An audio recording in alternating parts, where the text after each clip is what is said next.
What are supposed to be your top decks for post-burst protocol? Make sure you guys smash some crap out of that Elven Notes button so you guys don't miss out more on us. I had to think about this for a little while, if Elven Notes was going to be one of the top contending decks, but I think with enough given time and enough potential to kind of see where the ban list shifts and to give players enough time to kind of formulate their strategy, I do think Elven Notes might be one of the surprising meta contenders in the back of the room. It just makes the most sense for the ideas that the deck actually is able to work with in the board space that it's able to generate, because the worst thing that can happen is you get a Nibiru put on your center main monster slot, and you're just going to be like, oh, well, that's going to suck, because you're not going to be able to effectively do anything. But that being said, you've got hand-ripping shenanigans, you've got so many different capabilities and tools just in front of you that you can play with, that I think that this deck is going to be very, very scary. Malice. I know, it's crazy to still leave Malice on this list, considering how much, people have talked crap about the deck. But Mercurium actually just kind of allows you to bridge into it, and then, we get to see some madness actually unfold with it. But the more that we've talked about these little crazy mini engines that can kind of formulate out things, I just don't suspect that Malice is going to be a deck that's going to fade off into the sunset. One of the advantages that we're going to be seeing out of, the 300th YCS is going to be hardly any Lancias are going to be seeing play. And if there's going to be no Lancias in the room, well, you can best bet that players are going to take advantage of that, and they're going to go, oh, hey, why would I not want to play Malice and at least give it a shot? And like I said, I mean, one Samsara Lotus is like Mercurium into full Malice combo, which is kind of funny, actually. But we'll see. Lunalights. Lunalights is the big ooga booga, the scary deck in the room.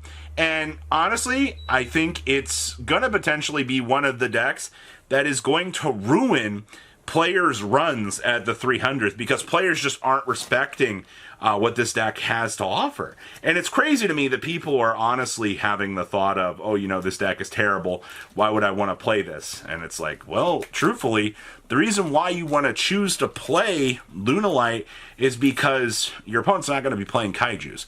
And if players are stepping ahead of the meta, and they're going, hey, I actually am going to counterplay this, I am going to play Kaijus in the side deck, well, congratulations. They're effectively further ahead than 100% of the rest of the meta. And I don't know, man. Lunalights might be the deck that is going to send a lot of players to the quitting tables. The wonderful world of Yummy. Now, Yummy still remains in an interesting state that you'll hear everybody bragging about it. You're like, oh, Mitsurugi, held us back. Harold held us back. We can truly do all of these other crazy things. And I mean, it is true that you can go through all sorts of different iterations with the Yummy pile to arrive at some very, very strong boards. I will give them credit. The deck is very, very far from being eliminated from the course of the meta. But I think at this point in time, we're going to have to acknowledge that it'll still be a top contender, but it's going to be more in the state of an engine than basically in a pure build in itself. If somebody does come up with a pure build, awesome. That means that I didn't have the proper knowledge given for this. But I do think we're going to see some interesting little developments for this, which takes us to dear old Mitsurugi. Mitsurugi is still, I think, going to function in the background as a pure build. I've seen some Ashlon U1000 ideas. I've seen, people like, oh, we can play the Magic Key monster to bridge into this. We can get to the components to make this deck build work. I mean, yes, you can. You are going to be able to access and do all sorts of very interesting things with this. But I think pure is probably still going to be the way to go. But if a hybrid does pop up and we do see something with Canine, well, then that just means that you were able to overcome a lot of the obstacles already present within today's meta, and you became a deck that really was going to be a challenger for things. And you know what? I'm okay with that. It's good to see that players are willing to step up in the right direction to test things out. White Forest.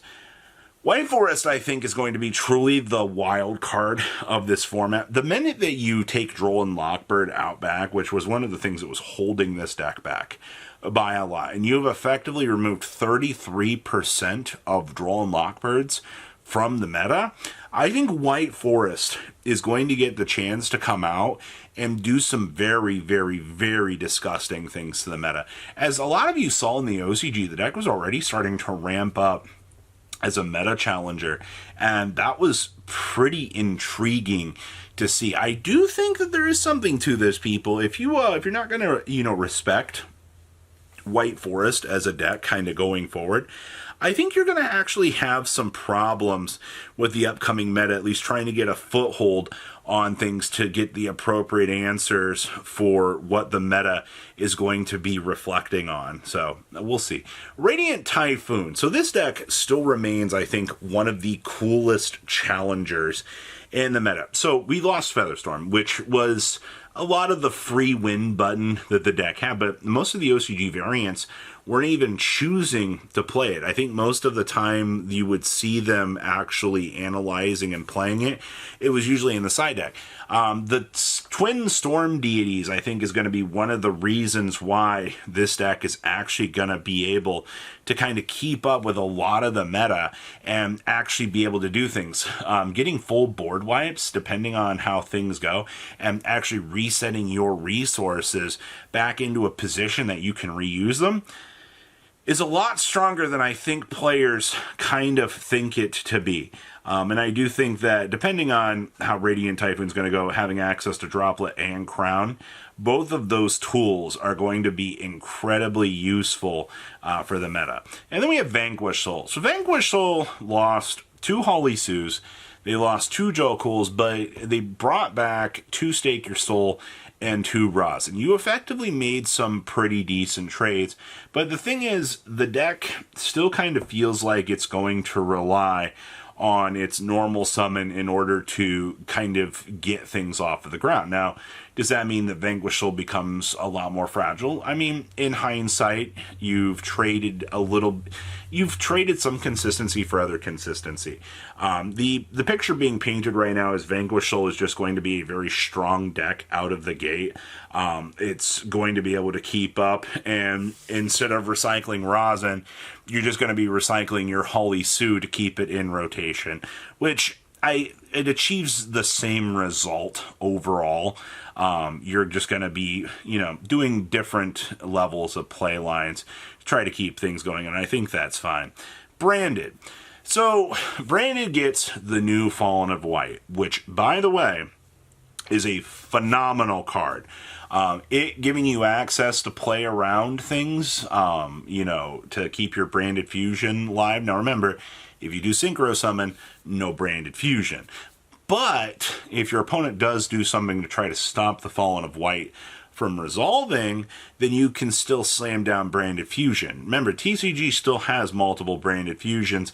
We still do have that illusion of, you're able to do some craziness with the card. And I'm honestly kind of excited to kind of see where we're going to go with that. With that being said, though, Branded is, in its pure form, is going to be one of the more interesting decks, kind of in terms of developments. And we'll have to wait and see if it does truly, break the mold. I'm predicting number 2. And then we have Dracotail.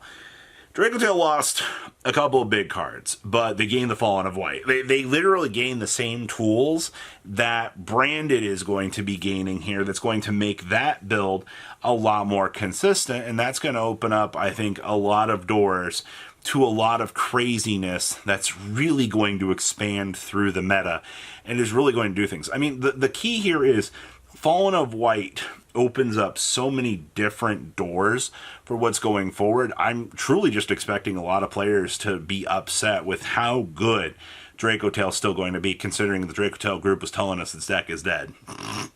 Yeah, what a time. So what do you guys think about the meta? Please, comment down below. Tell me what you guys think. I'll see your beautiful faces back at the end day, guys. Peace out. Patrons, thank you.